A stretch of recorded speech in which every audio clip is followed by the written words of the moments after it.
Assalamualaikum. Waalaikumsalam, Bu Ade. Silakan Bu Ade. Iya, silakan. Agak lama nunggu ya? Sebentar kok. Silakan Bu Ade. Makasih. Silakan duduk. Mari. Maaf ya mengganggu. Ya, Ibu. Silakan duduk Bu Ade.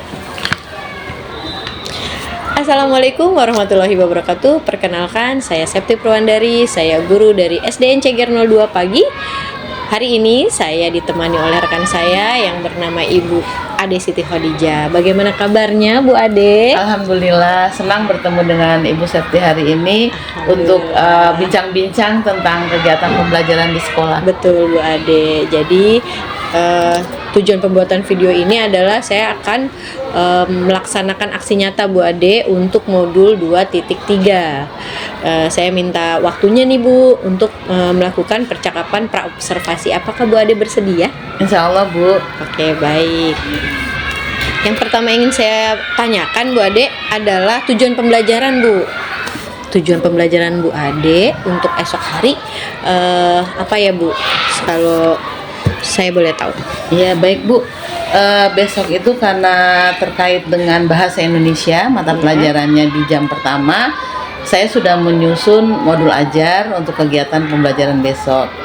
Tapi memang terus terang saya lagi belajar untuk mengaitkan literasi dan numerasi walaupun pada pembelajaran bahasa Indonesia. Kayaknya sih menarik buat saya, tapi nggak tahu nanti mudah-mudahan ketika saya bekerja sama dengan anak-anak di kelas itu lebih menarik lagi. Begitu Bu. Oh, jadi kalau saya simpulkan Ibu ingin memberikan litnum ya, literasi numerasi di pelajaran bahasa Indonesia. Ya, betul. Walaupun di bahasa Indonesia biasanya hanya literasi saja ya Bu. Ya. Nah, berarti ini dikaitkan dengan numerasi.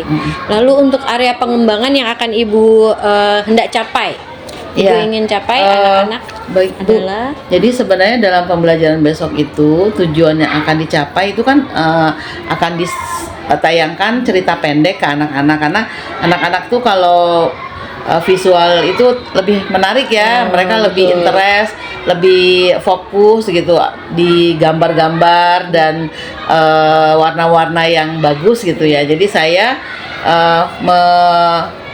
nyeteknya seperti itu. Nah, selain juga tadi tujuannya mereka mendengarkan, itu juga memahami cerita. Ini kan fase A ya Bu. Kadang-kadang di luar dugaan kita itu anak-anak tahu bisa menceritakan kembali dari cerita yang kita tayangkan ya. Tapi memang ceritanya tuh harus menarik. Maka saya juga berpikir keras nih supaya anak-anak bisa fokus, interesting ya. Nah, apa yang saya lakukan untuk pengembangannya Bu? Ya itu tadi. Nanti kalau mereka sudah memahami, sudah membiasakan tentang memahami sebuah cerita, mereka akan membaca nyaring.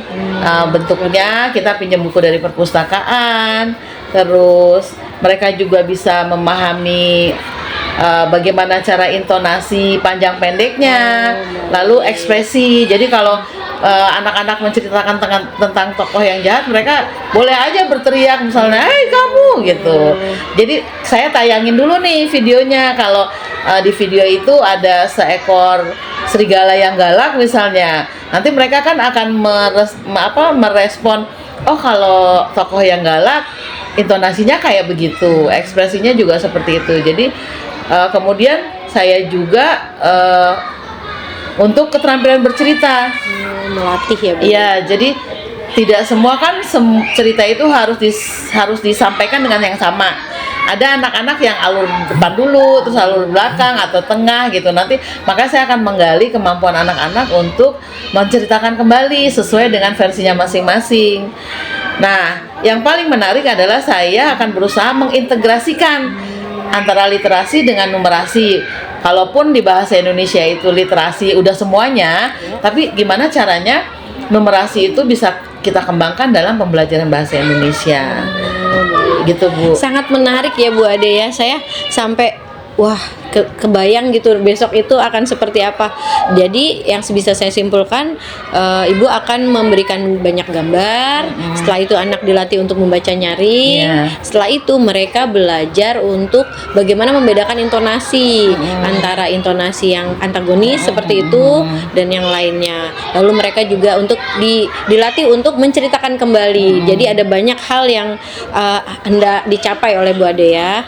Demikian. Lalu setelah semua pengembangan yang tadi sudah Ibu jelaskan kepada saya, ada strategi yang dipersiapkan Bu untuk esok hari? Iya, tentu saja Bu Septi, kita harus memikirkan sedetail mungkin ya, supaya pembelajaran itu sesuai dengan tujuan pembelajaran yang kita capai. Jadi saya menggunakan media pembelajaran alat bantu visual tadi, menyediakan selain tayangan video, saya juga ke perpustakaan mencari buku-buku yang menarik secara ilustrasi, bukunya gambarnya bagus, warnanya banyak. Kemudian saya memetakan alur cerita. Jadi gini, kalau misalnya kan kalau fase A itu belum paham ya, ini cerita mana sih yang lebih tegang, apa cerita itu. Jadi saya udah bilang tuh dari awal, simak nih ceritanya yang ini, kayaknya kamu harus fokus dah, karena nanti cerita ini akan jadi ada clue-clue di antara cerita. Kan mereka akan penasaran, di-spill istilahnya. Mereka akan penasaran, masa sih habis ini beneran nggak sih dia ditangkap gitu ya. Jadi saya membiasakan hal itu supaya anak-anak keinginan tahunya tuh makin besar terhadap tayangan cerita tadi. Ini namanya saya pembelajaran aktif. Ada juga pembelajaran interaktif. Jadi selain mereka memahami tadi tentang cerita yang disajikan, kita juga bikin kayak kuis cerita.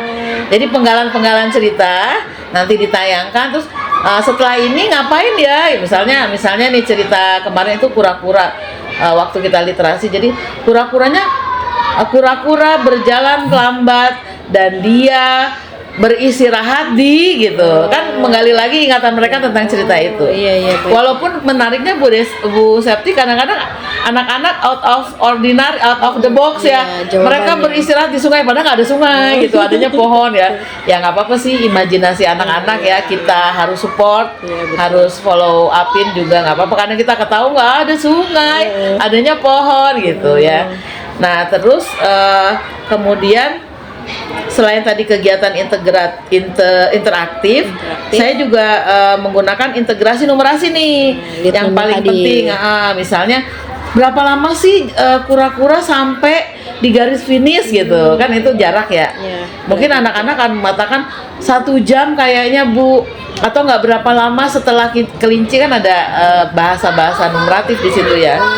Kemudian saya juga mengajarkan tentang konsep itu, waktu, jarak, terus konsep tentang suatu pagi gitu kan. Biasa kalau cerita kan suka ada kayak gitu ya. Pada suatu hari atau di hari Minggu yang cerah. Nah, konsep-konsep itu juga diterapkan dalam pembelajaran besok. Nah, yang terakhir pasti tugas mandiri saya berikan. Terus setelah semuanya bentuk permainan dan lain-lain, saya akan menceritakan kembali dalam bentuk gambar. Mereka akan mempresentasikannya dalam bentuk gambar. Walaupun pasti gini, Bu, kalau jelek nggak apa-apa ya, nggak apa-apa. Bu, nggak bisa bikin kura-kura, nggak apa-apa bikin. Itu nanti akan di akhirnya tuh lucu-lucu gitu, kura-kura kayak batu atau kelinci kayak gitu. Tapi kan mereka berhasil menginterpretasikan gitu, mendeskripsikan kembali apa yang sudah mereka serap selama dalam pembelajaran. Sungguh menarik sekali ya Bu Ade, strategi yang Ibu persiapkan. Jadi Ibu menggunakan alat bantu video. Terus saya juga mendengar tadi ada plot cerita ya Bu ya. Jadi kalau di kelas 6 kemarin belajar tentang plot. Nah, di kelas 1 ternyata sudah dibangun, walaupun memang tidak secara eksplisit ini plot, tidak, tapi sebenarnya mereka sedang belajar itu, mengingat kembali, menarik kembali, mereview kembali.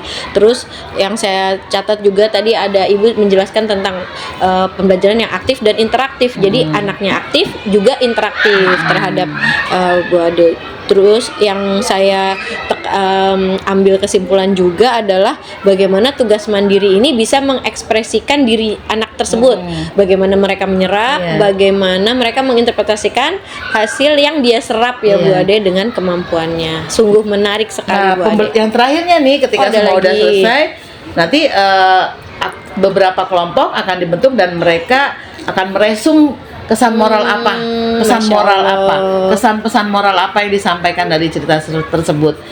Mungkin ada anak-anak yang kadang-kadang lucu-lucu gitu ya kesimpulannya, yang kita nggak ngeduga iya ya kayak gitu. Misalnya kalau jangan berteman sama kura-kura karena lambat gitu ya, kan masing-masing anak presentasikannya sesuai dengan apa yang mereka diskusikan ya. Tapi beberapa anak juga ada yang harus sabar sesuai dengan alur cerita gitu.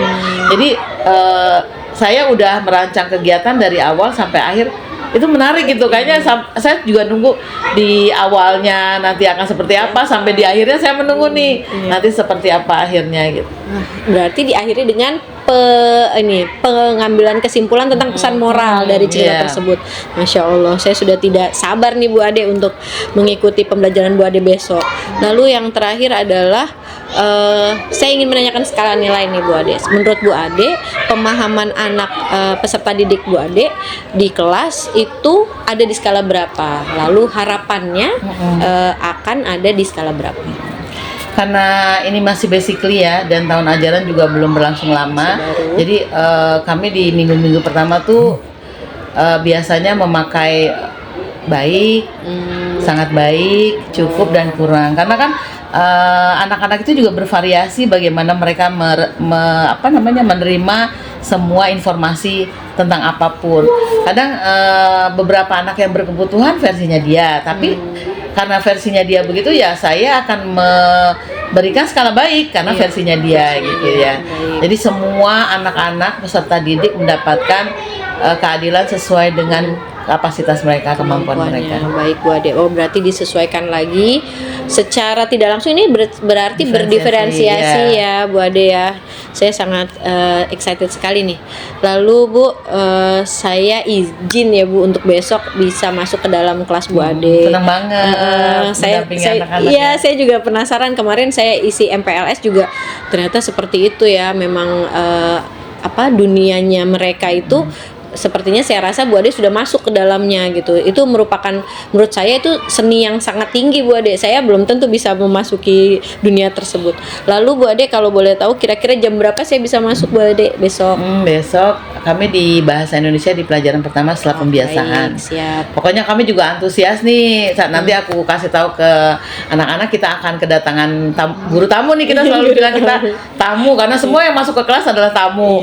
Dan tamu itu harus dihormati, disayangi. Mereka juga harus sopan gitu. Jadi mereka tahu siapa yang guru tamu atau siapa yang ibunya di dalamnya. Benar Bu Septi ya? Enggak juga sih, kesannya ketika saya menguasai lapangan, enggak. Bahkan saya belajar dari mereka.